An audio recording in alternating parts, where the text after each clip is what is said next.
Whether or not you're like me and read dozens of books a year, or you read a little bit and only read a couple books a year, you probably notice that you come across a lot more boring and forgettable characters than interesting and memorable ones. And since I'm a writer myself, it made me wonder, are the characters in my stories that I adore and love come out on paper as bland and uninteresting? So in order to figure out the answer to my questions and concerns, I had to figure out what exactly made boring characters boring. So I did a simple test of compare and contrast. I would take a very interesting character and compare them to my long list of boring characters and see the difference between those characters. Now, some of my all-time favorite, most interesting main characters aren't very popular and not very well known, so unfortunately I won't be able to use them as an example. So instead I'm going to use a different main character that is still very interesting but is a lot more well-known and popular. So I ended up taking Katniss Everdeen from the Hunger Games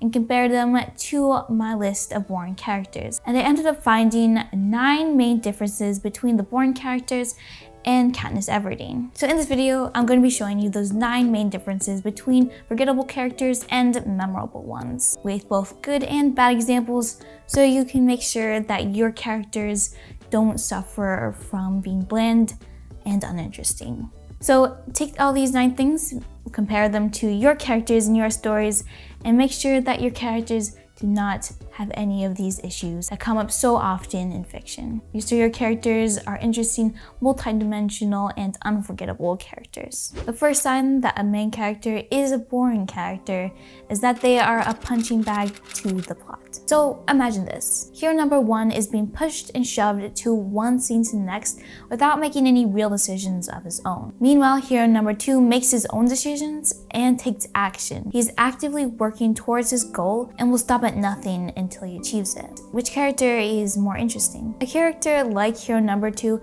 has the potential to turn a boring plot into a riveting one because they are actively pursuing something, they're pushing the plot forward, which is so much more interesting to read about than a character that's passive and just kind of going with the flow. Hero number 2 is constantly pushing the plot forward, which is resulting in a faster paced novel. But also, this is the kind of character who will end up in the most interesting types of situations. The main character should be the one pushing the plot. The plot shouldn't be pushing the character. For example, in the Hunger Games, did Katniss passively get chosen to go to the Hunger Games? No, she was given a choice. She could either sit back and let her sister go to the Hunger Games, or she could risk her life and volunteer. Katniss actively chooses to save her sister and volunteer for the Hunger Games. On the one hand, gold. On the other hand, painful, agonizing failure. Not only does this make Katniss such a more likable character because she's willing to sacrifice herself for her younger sister, but also establishes her as the protagonist, the person moving the plot forward. So here's a couple questions to ask yourself about your protagonist. Is your main character just letting things happen to them, or are they the ones moving the plot forward to achieve their goal? Is your main character the one making the choices, or are all the other characters making decisions for him? Are the events in your story just happening to your character, or is the main character the one causing them to happen? A simple difference between whether the story is just happening to your character or if the character is the one creating the story can be the whole difference between whether your character is an interesting and captivating character or a boring and stagnant character. The second sign is that their motivation is unclear or not there at all. There's been so many stories I've read where I'm halfway through and I'm like, hold up. Why is the main character pursuing this goal again? Why are they trying so hard to achieve this thing? It's why can't somebody else do it? Why them of all people? So what if Frodo from the Lord of the Rings didn't want to save the Shire, let alone Middle Earth?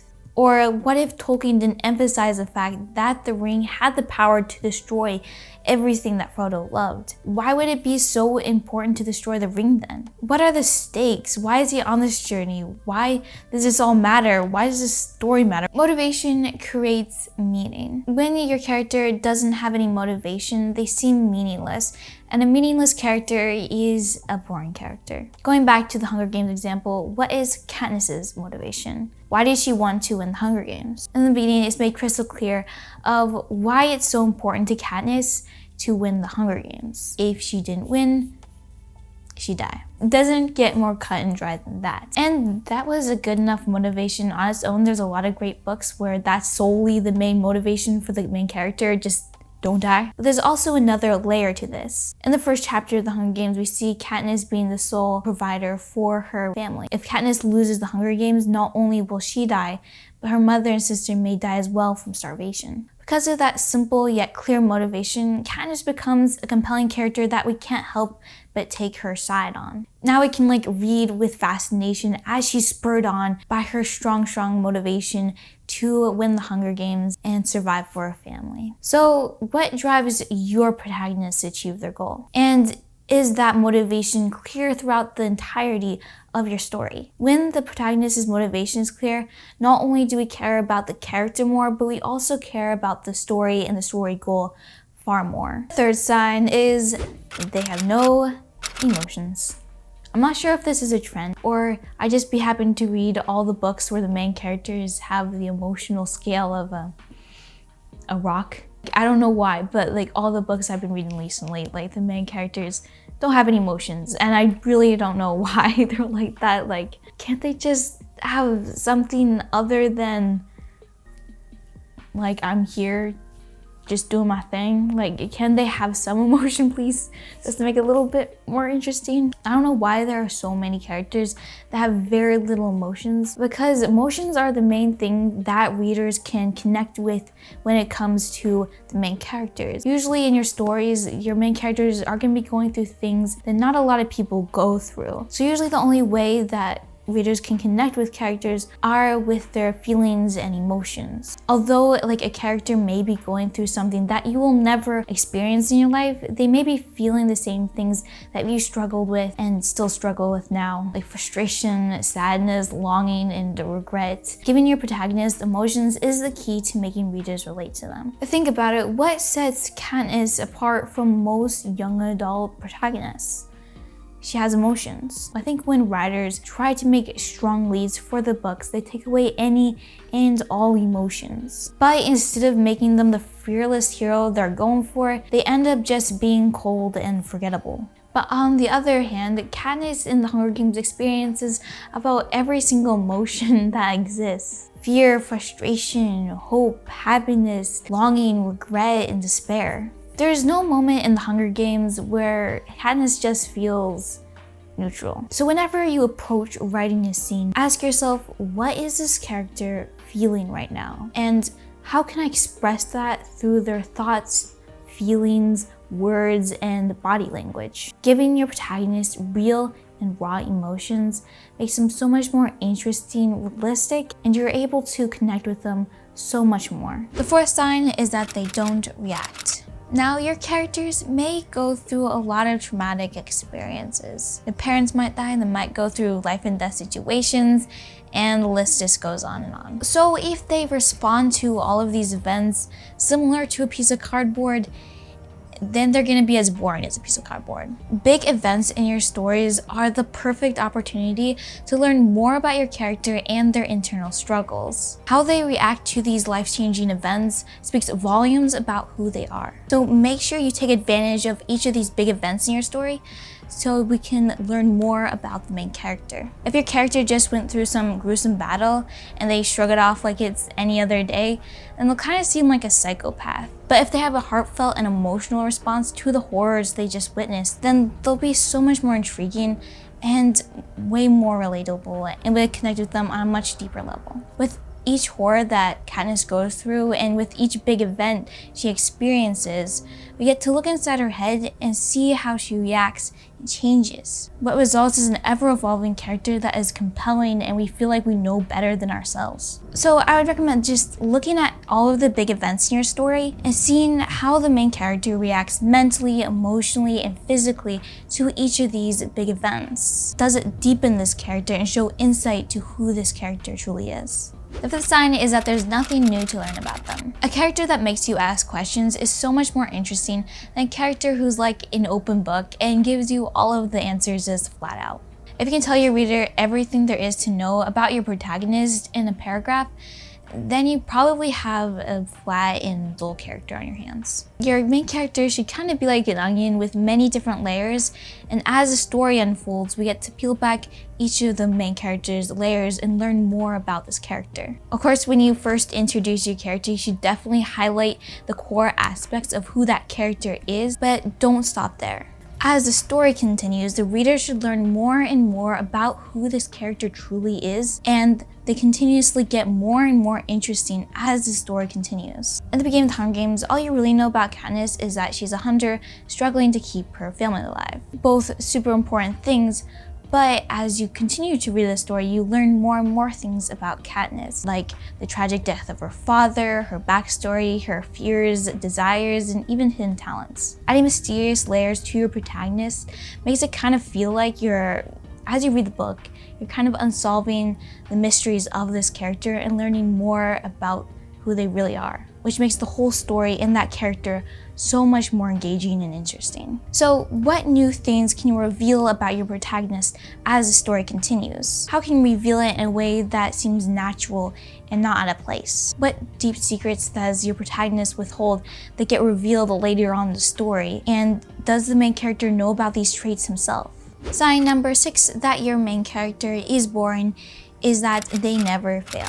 However cliche it is, it's true that the greatest heroes are not the ones that never fail, but the ones that continue to get back on their feet no matter how many times they fall down. A character that never fails is, guessed it, boring. When a character fails, it gives them room to learn, grow, and develop as a character. Sometimes we can be a little too nice to our protagonists, but they need to go through adversity, suffering, and hardships. Katniss is definitely no exception to this rule. She is struggling before the story even starts, and her troubles only multiply as the story continues. But all the suffering that Katniss goes through is part of what makes her such a great character. She doesn't brush it off like it's nothing, but she also doesn't give up on her goal. If Katniss was constantly winning, then readers would just write her off as Mary Sue, a character so perfect and talented to the point of absurdity, and readers' interests just plummet. So what are your protagonist's weaknesses, and how do they fail? How do they manage to keep going despite their failures? And how do their failures change them? Sign number 7 is that they don't have values. To bring a character to life, you must give them hearts. How you do that? Give them unshakable values. Characters need values to drive them and give them life. Otherwise, they kind of feel vague and one-dimensional. They don't actually feel like real human beings. Katniss values family, survival, justice, and freedom. These values in turn fuel her motivation and goals. Her values are what incite her decision, give her purpose, and also flesh out what kind of person she is. So what does your character believe in? And why do they believe this? What do they fight for? What drives them? What is one thing that they will never do? Core values delve deep into characters, bring them to life, and makes them unforgettable. Sign number 8 is that they have no dream outside the main story goal. When a character has no dreams outside of the main story goal, then they only live within the pages of the book. But when a character has dreams outside the story goal, then they seem so much more real, and they continue to live on even when the story ends. A character with many dreams and desires is so much more interesting than a character who just wants to, defeat the bad guy. Katniss's main goal was to survive the Hunger Games and then later defeat the Capitol, but her deep down desire was to run away with Gale and never look back. A dream that she unfortunately had to smother because of her hopeless situation. If it wasn't for the miserable life that Katniss was born into, what could have she become? We see glimpses of her talent singing, but that goes unrealized because of the current situation. What dream does your character have outside of the main story goal? What kind of life do they want to live? Giving your characters dreams makes them feel like an actual human being than just a character made to achieve some story goal. The last sign number 9, is that they have no flaws. I think we can all agree that a perfectly polished character that does no wrong is about as interesting as staring at a blank wall. Flaws are what make characters unique, compelling, and relatable all at the same time. The most interesting characters aren't the ones who are completely black or white, but the ones who are gray. Katniss is a far from perfect person, which is probably why she's such an interesting character. Katniss is talented and resourceful, but she's also very stubborn and blunt to the point of being rude. She struggles with anger and depression, and although she acts courageous, she really is struggling with fear and self-loathing and hopelessness. Without all these traits, Katniss wouldn't be Katniss, even with her bow, braid, and desire for justice. So what flaws does your main character have? What do they struggle with? What are they bad or unskilled at? Characters' flaws are so much more interesting than characters' strength. The most interesting characters are the ones that are far from perfect and don't always make the right decisions. So those are the 9 differences I found between an interesting character, Katniss Everdeen, and the never-ending list of boring fictional characters. Most main characters don't even follow half of these tips, so make your main character stand out by utilizing the tips in this video. Characters are the heart and soul of your story, so no matter how epic your fight scenes are or how shocking your twist villain is, if your main character fails to capture your reader's interest, then the whole story falls flat.